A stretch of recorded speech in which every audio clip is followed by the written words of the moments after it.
Oh, what's happening, everybody? PureSalvation here, and welcome to part 2 of the Companion Project Tour Guide. So last time I kind of left you on a pretty abrupt note, so what I was trying to get out of my mouth was that I'm not going to be able to tour all the houses inside out like I did in the first couple of structures, because there's a lot. I'm telling you, there's a lot of things in this server that even this hour-long video that I recorded, which of course I've shortened it down to you into like 3 parts, this hour-long footage walkthrough still didn't cover everything that this server has to offer. This is just the general idea of what's going on, so definitely there's more to come. You can expect more things. It's just an all-around exciting project that you guys should check out. And so what you just saw is Tybalt's Cathedral. It's another knockoff, or not a knockoff, it's the original church that was here in Valwall, which is the city that we're in.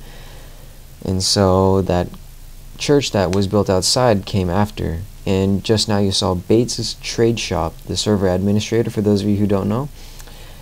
If you need anything or need to get anything, you can always go to Bates and he'd be willing to make you an offer that is pretty reasonable, actually. In actuality, he loses out when he makes a deal with you, and the consumer, actually gains a lot. So there's something that we learned there, and that's one of the members. And welcome to the housing district now. This is where most of the members make their houses in Valwall, but really don't stay there. If you saw that little sand igloo, that was mine, and in front of there is a little chest which I've made for the newcomers. I will always have a good amount of stone tools there, so it's free for the taking. Take one set only, and right now you're in the Valwall Park. But for those of you who do eventually join the server and are brand new, you can always just walk to Valwall and you can help yourself to a free stone pick or free stone tool kit. Pretty soon I'll upgrade that to iron for those of you who are interested in that too. And so this was the Valwall Park, which is incredible. Nice design, nice fountain. And there's one of the members jumping across the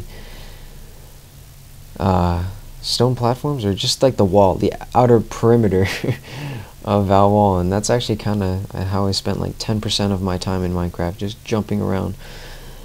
And so now we're moving into the so-called backyard of Valwall, which is ridiculously huge and much bigger than it needs to be. And this is the Coliseum made by Bates and Tybalt. Incredible. It is absolutely incredible. And once the player versus player implementation does eventually hit during, I'm hoping, the October update, we can sort of put this into perspective, and I think you know where this can come in handy. So now this pathway leads to my very first project, my very first contribution to the server that was pretty substantial, and it's called the Salvation Hotel. I just called it the PureSalvation Hotel. In actuality, it's called the Salvation Hotel, and this is where you guys can sort of rent out a room. I haven't really finished it yet. Personally, I'm notorious for starting a project and not finishing it, because I just lose spirit in it because I have no help, and so that's unfortunate. So first you're running into right now is the 3 suites that I originally made. Comes equipped with a chest, a fireplace, and a furnace along with a workbench. There's 3 of those. You just saw the dirt villages on the side, and that was just now was the sand apartment, and here's the dirt village. It comes equipped with 3 different dirt suites with an extravagant suite deluxe on the side, if you were able to catch that real quickly. Moving on to the sand igloo village. This is where the igloo idea was first harvested or created by the member R. Holland, or R. Roland, however you say his name, who actually hasn't been on who actually hasn't been on this server for a very long time. I think he might have moved on, which is unfortunate because he's actually a very talented builder. Anyways, I digress, and anyways, we are moving on to Paradise Island, which is made by one of our moderators, Jaggers88, very good friend of mine, very nice guy. And also Dark M is the other moderator who is also helping moderate this server. And I'm just showing you sort of the basic idea of this island. It's really nice. It's all completely man-made by Jaggers, and I'm actually currently renting a room called the PureSalvation's Lounge. And if you haven't noticed, I have like 50 billion different houses / bases in this server, and right here is the library, mini library, and up here is the public storage. So all in all, incredibly nice piece of island. And it comes equipped with a gladiator tower that you saw me run across to get to this, and an underwater bubble that you just got a very small glimpse of, which is actually made out of glass, so it's pretty cool. Like I said, I don't have time to go through everything because this video is over an hour and we're just scratching the surface on all of these things. If you really want to get in touch or really explore, I suggest that you make an application towards the server. But I'll get to that in a little bit. Right now, you are looking at the server library, or the companion project library made by Jaggers. This is very huge. It was a very tedious project that took a lot of reeds farming. This was completely legit. Pretty much everything here is completely legit in this entire server. And I actually have a cactus farm that you'll see in a bit. I'm just going to fast forward this. I took a wrong turn, and you can catch a small glimpse of a massive reeds farm that I had established for Jaggers, so he could create his library. And so we are moving on to the not so nice looking theme park, but theme park nonetheless. It's not finished. A lot of things going on. Here's Jaggers' candy shop. And that brick house is pretty much sort of the directory of what you can find in this lovely information booth, which you can find in this nice little theme park. There is right here that nice tall structure that looks like a slide, and that right there is the skydiving tower that looks ugly as crap. And yes, it was made by me.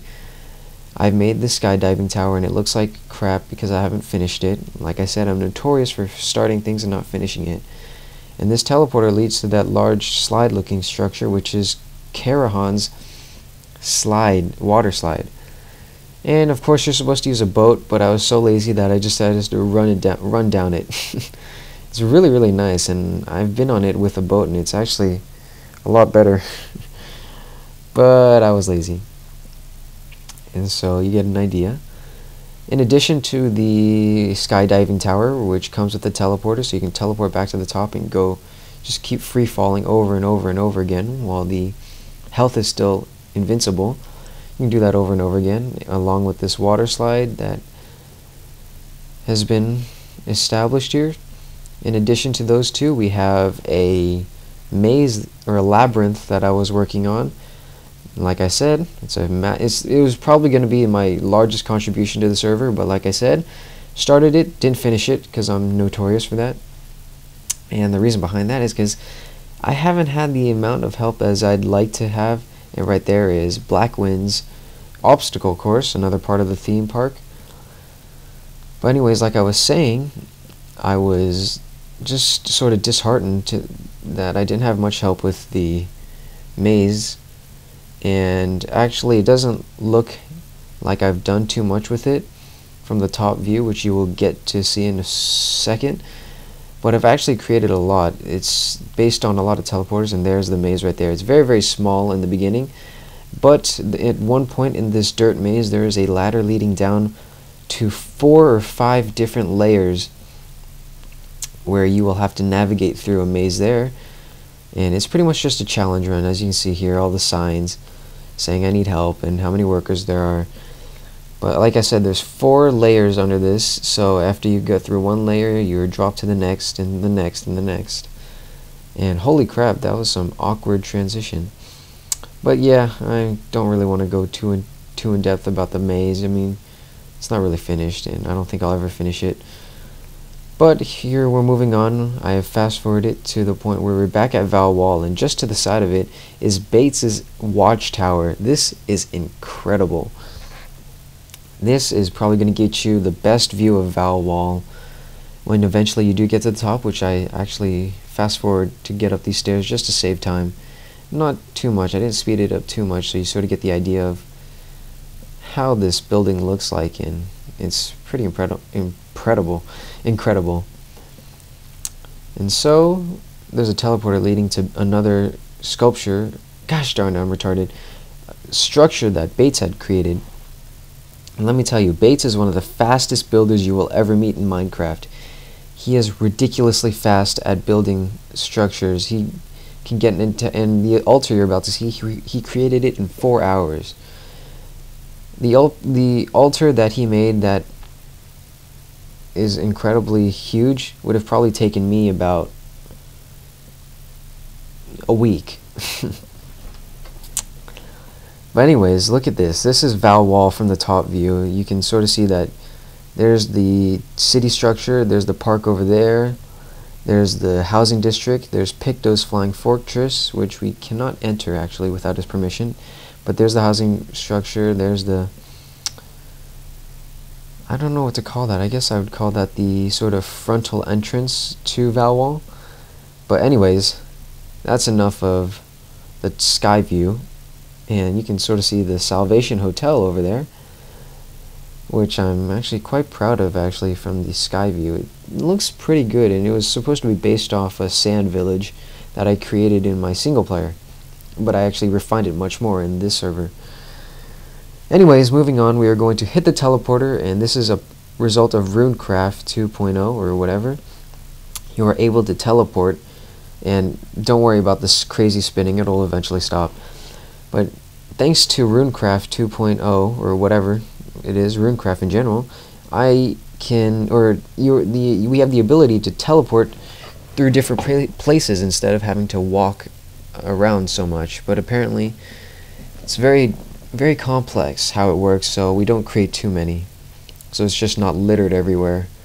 And so this is the altar. This is, I'm not sure if you can sort of get the idea of how it looks, but it's pretty impressive, and you'll probably get a better view of it once I go upstairs.